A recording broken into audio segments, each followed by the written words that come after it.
कैसे जाई देवा घर नगरिया मौगी करिया मिलल ना। ए भौजी कैसे जाई देवा घर नगरिया मौगी करिया मिलल ना। करिया मिलल ना मौगी करिया मिलल ना। ए भौजी कैसे जाए देवा घर नगरिया मौगी करिया मिलल ना। ए भौजी कैसे जाए देवा घर नगरिया मौगी करिया मिलल ना।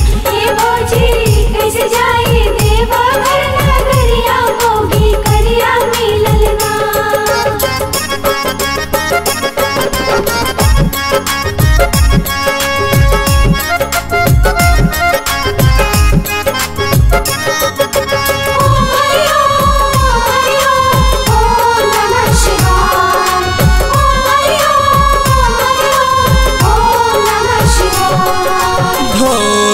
बाबा से मंगले रहनी सुनर कनिया मिलल न मान जुग हमार दुल्हनिया।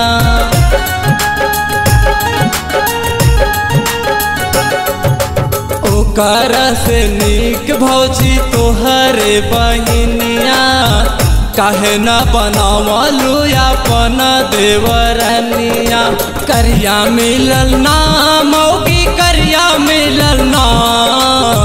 ए भौजी भइल बा बड़का फिक्रिया मौगी करिया मिलल ना। ए भौजी कैसे जाई देवा घर नगरिया मौगी करिया मिलल ना। ए भौजी कैसे जाई देवा घर नगरिया मौगी करिया मिलल ना। ओम नमः शिवाय ओम नमः शिवाय ओम नमः।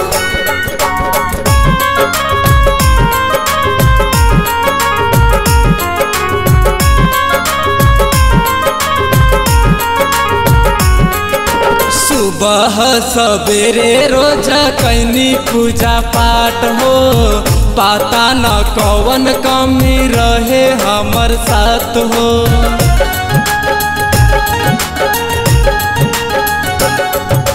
भोले बाबा जी कैले हमरा साथे घात हो कहे धनंजय कैसे कटी दिन रात हो।